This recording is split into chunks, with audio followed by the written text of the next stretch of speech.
안녕하세요. 동계학 산책입니다. 오늘 동계학 산책 두 번째 시간에서는 집회 참가자 수 추정이라는 문제를 다뤄보도록 하겠습니다.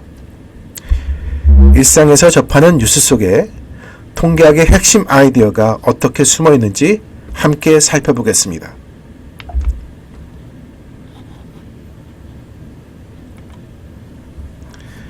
(2016년 11월 12일) 광화문 일대에서의 대규모 촛불 집회가 열렸습니다.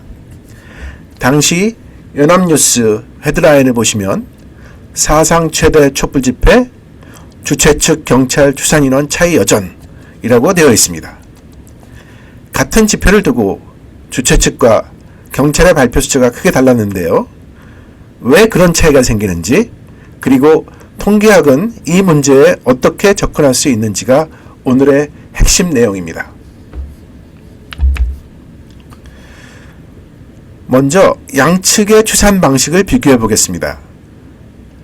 주최 측은 집회 장소의 전체 면적에 대한 단위 면적당 밀집 인원을 곱하는 방식을 사용했고, 여기에 시간대별로 들어오고 나간 유동 인구를 누적하여 반영하였습니다. 반면 경찰 측은 집회가 가장 밀집된 특정 시점의 스냅샷을 기준으로 경찰이 통제 가능한 주요 거점 위주로 인원을 집계했습니다. 두 방식 모두 나름 논리가 있었지만 측정 대상 자체가 다르다는 점이 핵심입니다.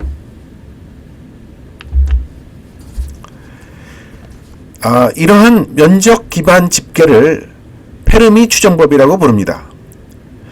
공식은 간단합니다. 전체 인원은 전체 면적 곱하기 단위 면적당 밀도가 되겠죠. 주최 측은 1제곱미터당 3, 4명으로, 경찰 측은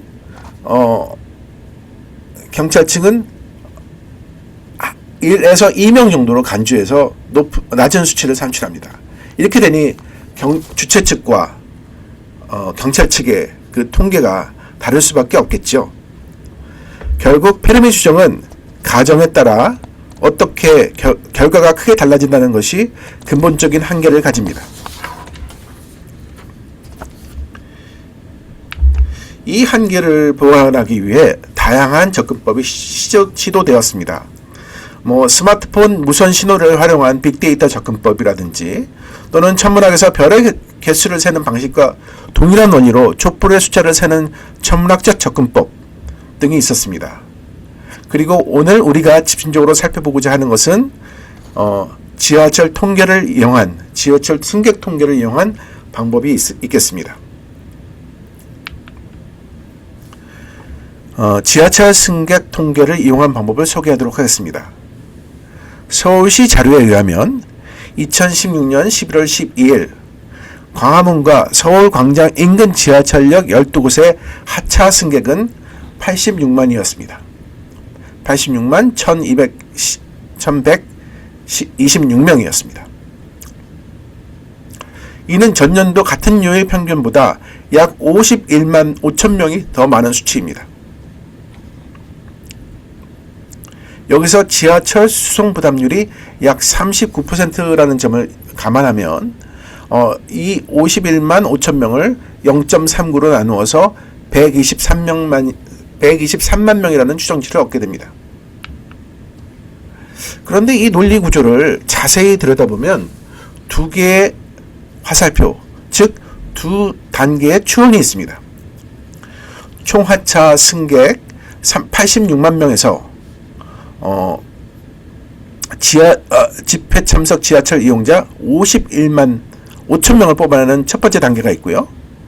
그 다음 51만 5천 명으로부터 132만 명을 추정하는 두 번째 단계입니다. 보시면 첫 번째 화살이 있고 두 번째 화살이 있는데 각각의 논리가 들어가는 것입니다. 각각의 단계에서 어떤 가정이 필요한지가 핵심 질문이 됩니다. 이를 표로 정리해보면 더 명확해집니다. 132만이라는 추정치는 집회 참석자의 39%가 지하철을 이용했다는 가정에서 나온 것입니다. 그러나 평상시에 지하철 수송 부담률을 집회 당일에 그대로 적용하는 것은 적절하지 않습니다. 집회 당일에는 대중교통 이용률이 평소와 다를 수 있기 때문입니다. 그래서 이 39%, 즉 앞에서 보면 두 번째 화살표, 첫 번째 화살표도 물론 약간의 의문점이 될 수 있지만 특히 두 번째 화살표는 상당히 의심스러운 가정이 들어가 있기 때문에 이 부분을 이 39%라는 이 수치 자체를 데이터로부터 추정해야 한다는 것이 통계학적 접근의 출발점입니다. 그렇다면 어떻게 이 비율을 추정할 수 있을까요? 아이디어는 이렇습니다. 집회 참석자 중 지하철 이용 비율을 현장 샘플링으로 직접 추정하자는 것입니다. 예를 들어서 예산이 1000명 조사로 고정된 상황이라고 합시다. 그때 이게 실제로 제가 사실은 이 신문 기사를 읽고요. 이 신문 기사를 읽고 좀 곰곰이 생각해 보니까 여기 좀 논리적 점프가 있다. 그래서 그렇게 만약에 나한테 어떤 자원이 있으면 이런 거를 통계학적으로 추정을 해서 좀 더 정확한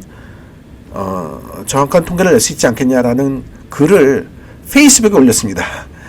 그런데 이제 그 글을 보시고 이제 어떤 분이 어떤 물리학자분께서 연락을 주셨어요.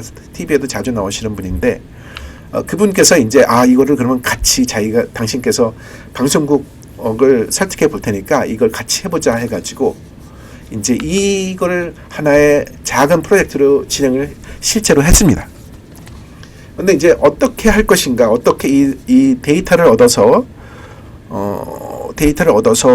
이제 추정을 할 것인가의 부분에서 그 물리학자 교수님이랑 저랑 약간의 생각의 의견 차이가 있었는데요. 플랜 A는 집회 참석자 중 지하철 이용자 비율을 추정하는 방법이고요. 플랜 B는 지하철 이용자 중 집회 참석자 비율도 추정하고 집회 참석 중 지하철 이용자 비율도 추정하는 두 가지 모습을 추정하는 것이 플랜 B였습니다. 그래서 이걸 가지고 이제 회의를 했는데요. 논의 끝에 플랜 B가 채택되었습니다. 이론적으로는 두 모습을 동시에 추정하는 플랜 B가 더 효율적입니다. 그러나 실무적인 관점에서 보면 플랜 A는 조사원을 집회 현장 한 곳에서만 배치하면 되므로 조사원 관리가 용이하고 이로 인해 비표보는 오차를 줄일 수 있다는 장점도 있습니다. 두 방식 사이에는 이처럼 이론적 효율성과 실무적 시행 가능성 사이에 트레이드 오프가 존재한다고 할 수 있겠습니다. 자, 이제 플랜 B의 수학적 구조를 살펴보도록 하겠습니다. 모집단을 집회 참석 여부 Y라는 변수와 지하철 이용 여부라는 X라는 변수로 표현하는 지시 변수를 생각해서 이러한 이중 분류표를 만들 수 있겠습니다.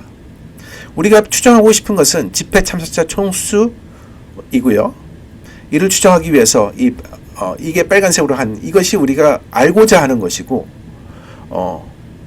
초록색이 아니죠. 이 파란색으로 써 있는 이 총합이 우리가 알고 있는 보조 정보입니다. 그러니까 이걸로부터 출발을 해서 여기를 얻어내고 이 값을 얻어내고 n1난을 얻어내고 이 n1난으로부터 이 n 플러스 1을 얻어내는 것이 우리의 목표입니다.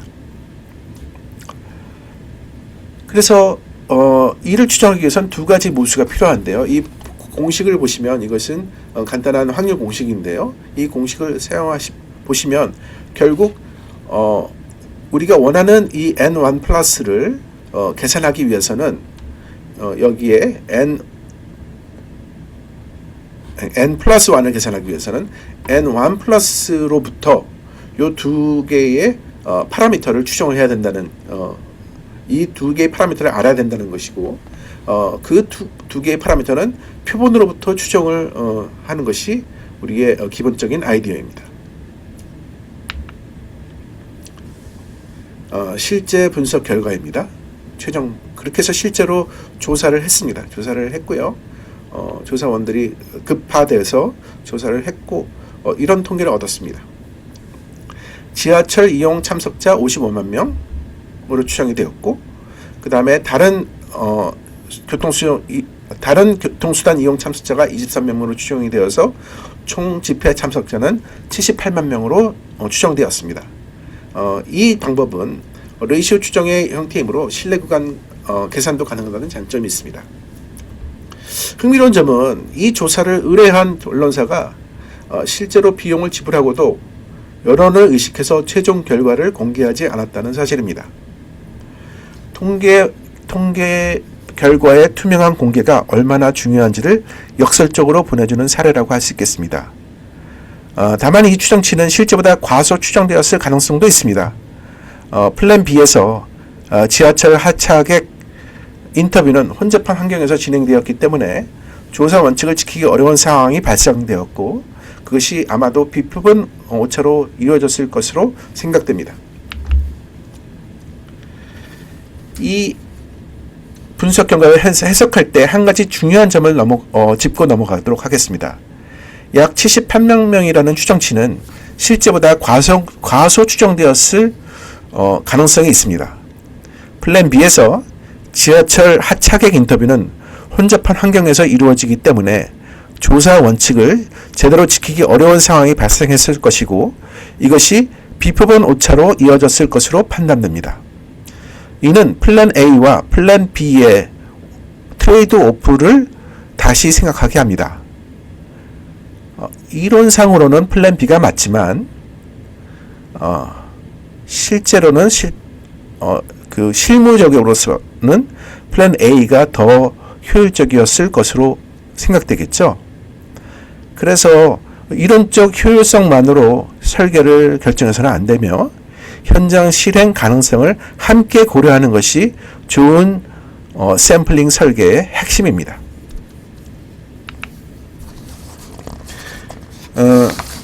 이제 이 방법론의 정확성을 검증하기 위하여 모의 실험을 실시했습니다. 목적은 표본 크기에 따라 추정의 정확도가 어떻게 달라지는지를 파악해서 적절한 표본수를 결정하는 것입니다. 모집단을 적정한 값으로 설정한 후 반복 샘플링을 통해 매번 집회 참석수를 추정하고 그 오차를 RMSE, 즉 평균 제곱근 오차로 측정했습니다. 결과를 보시면 RMSE가 단조 샘플의 표본 크기가 커질수록 단조 감소하는 것을 확인할 수 있습니다. 즉 표본수가 늘면 늘수록 더 정확해진다는 의미입니다. 다만 표본수가 늘어날수록 비용은 조사 비용은 더 증가하는 것이니까 적절한 선에서 그 밸런스를 취해야 되겠죠. 그래서 예를 들어서 우리가 감내할 수 있는 오차 한계가 이제 5%다라고 한다면 거기서 표본수는 대략 1000명이 되는 식으로 생각할 수 있을 것입니다. 정리하겠습니다. 페르미 추정은 거친 근사치를 줄 수 있지만 현대 사회에서는 지하철 통계처럼 다양한 보조 정보를 활용할 수 있습니다. 통계학 접근의 핵심은 이 보조 정보를 주관적 판단이 아닌 데이터로부터 추정된 모형을 통해 캘리브레이션 하자는 것입니다. 유용한 보조 정보, 통계적 모형, 그리고 모수에 대한 데이터 기반 추정, 이 세 가지가 통계적 접근의 가장 핵심입니다. 통계적 접근은 설명 가능하고 투명하다는 장점을 갖습니다. 물론 데이터 수집 비용과 전문가 활용 비용이 수반됩니다. 결국 좋은 통계 품질에 대한 의지가 비용 지불의 결정으로 이어지는 것입니다. 그리고 그 의지는 정치적 중립성에 대한 의지와도 긴밀하게 연결됩니다. 통계는 사회적 신뢰를 기반으로 하는 공동체입니다. 최근 한국과 미국에서 벌어지고 있는 정치적 위기가 통계 위기로까지 이어지는 현실을 우리는 무겁게 받아들여야 합니다. 이상으로 오늘 강의를 마치겠습니다. 경청해 주셔서 감사합니다.